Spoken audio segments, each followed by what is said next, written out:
यहाँ रखा जाओ, केवल सप्तपदी हो रही है कि भगवान शिव शंकर और पार्वती मैया जी का जब विवाह हुआ तो 7 दिन और 7 रात्रि विवाह चला था। आज के समय में एक दिन में आदमी पस्त हो जाता है। सुबह से लेकर के शाम तक अपनी सारी भूमिकाओं को निभाता है। अंतिम पड़ाव पर जब पाणिग्रह संस्कार का कार्यक्रम आता है तो अंतिम चरण में जजमान यही कहते हो, पंडित जी जल्दी करो, पंडित जी जल्दी करो। तो कहने का मतलब जो मुख्य कार्य है, दो लड़का और लड़की को आपस में जोड़ने का कार्य, जीवन भर तक एक जोड़े में ग्रंथ बंधन करने वाली स्थिति के लिए जजमान जल्दी करने के लिए कहता है, साहब जल्दी कीजिए। आने वाले समय में जब आपस में मतभेद होते हैं व्यक्तियों के अंदर, पति और पत्नियों के अंदर आपस में मिलाप नहीं हो पाता, उसका कारण ही यही होता है कि उनका पाणिग्रह संस्कार विधि विधान पूर्वक नहीं होता है। भगवान भोले बाबा और पार्वती जी का विवाह 7 दिन और 7 रात्रि जब समापन हो गया तो भोले बाबा ने पार्वती मैया जी से कहा कि हे देवी पार्वती, अब तो 7 दिन और 7 रात्रि हो गए और सारे कार्यक्रम हो गए, अब आप हमारे वाम अंग आ जाइए।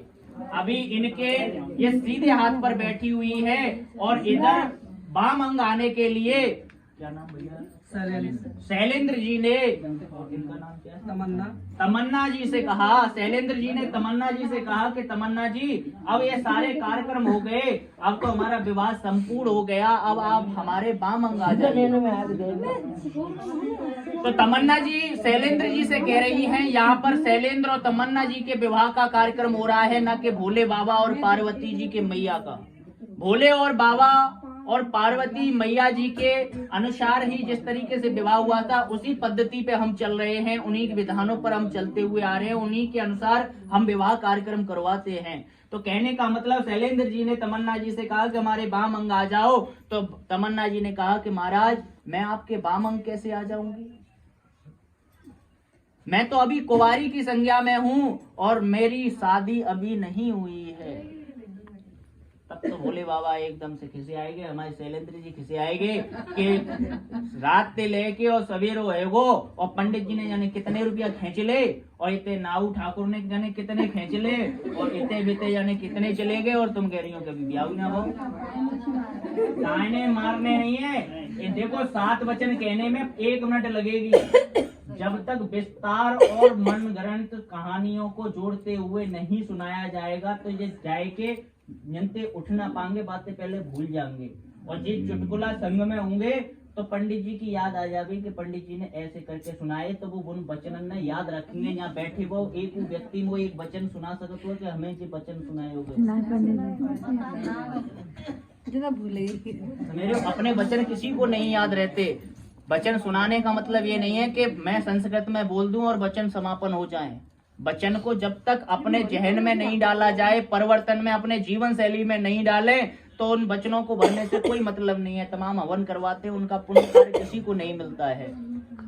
तो पार्वती जी मैया ने जब कहा कि हम अभी कुंवारे की संज्ञा हैं, तब महाराज ने कहा कि ये जब से क्या चल रहा था, तब कहती हैं पार्वती मैया जी भोले बाबा से कि मंडपम मद परकश्य लाजा होम परिक्रमा यावत सप्तपदी नाम तावत कन्याकुमारी का, कि मंडप और जो टेंट लगाया था उससे आपकी घर की शोभा हुई थी, चंदी ना कि मेरा विवाह कार्यक्रम हुआ था। मद पर्क जो मामा ने आपको दही खिलाया था उससे आपकी देह की शुद्धि हुई है। महाराज मेरे आपकी शादी और विवाह कार्यक्रम अभी अधूरा है।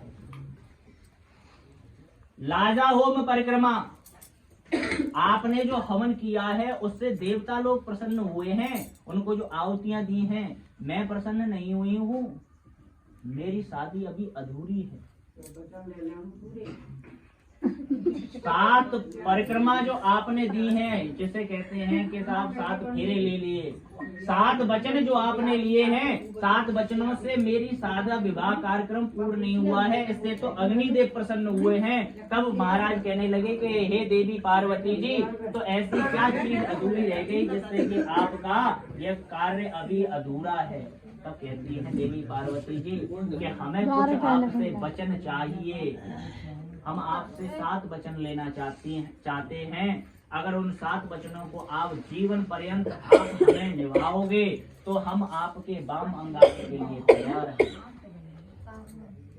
तो कन्या प्रथम वचन कहती है कि यदम यदे यज्ञम कुर्यात सम्मति गृह्यताम, यदि आप यज्ञ कार्यक्रम कथा भागवत पुण्य कार्य करने के लिए जा रहे हो तो उसमें आपको मेरी सम्मति लेना अनिवार्य है।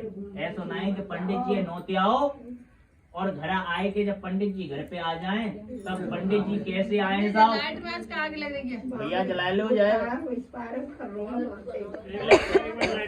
कि पंडित जी कैसे आए हैं कि आज कथा है, तो आपस में मतभेद हो जाएगा कि नहीं, गृह क्लेश बनेगी।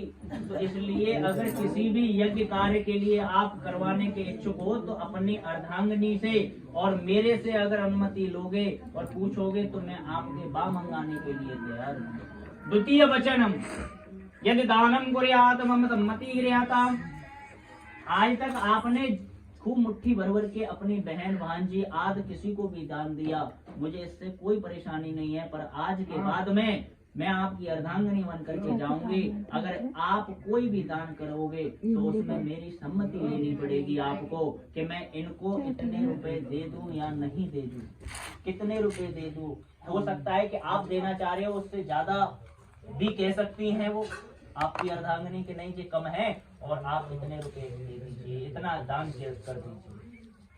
अगर उसमें मेरी सम्मति लोगे तो मैं आपके वाम अंगाने के लिए तैयार हूँ। तृतीय वचनम यद अवस्थान एवं पालन कुर्यातः, के बाल्यावस्था तो मेरे पिता के घर पर कट गई, युवावस्था में मेरे मोहिनी रूप को देख करके मेरे इस युवावस्था पर मोहित होकर के आप मेरे को अपने घर पर ले जा रहे हो ब्याह करके, कल मेरे पे वृद्धावस्था आएगी, ये चेहरा पर चमक है वो शिथिल हो जाएगी, चमड़ी ढीली हो जाएगी, तब भी इतना जिस अवस्था में आप मेरे को इस अवस्था में लेकर के जा रहे हो, जिस इच्छा से लेकर के जा रहे हो, उसी इच्छा के अनुसार आप मेरे को वृद्धावस्था में भी उतना ही प्रेम करोगे जितना कि युवावस्था में प्रेम करते हो, तो मैं आपके वाम अंगाने के लिए तैयार हूँ।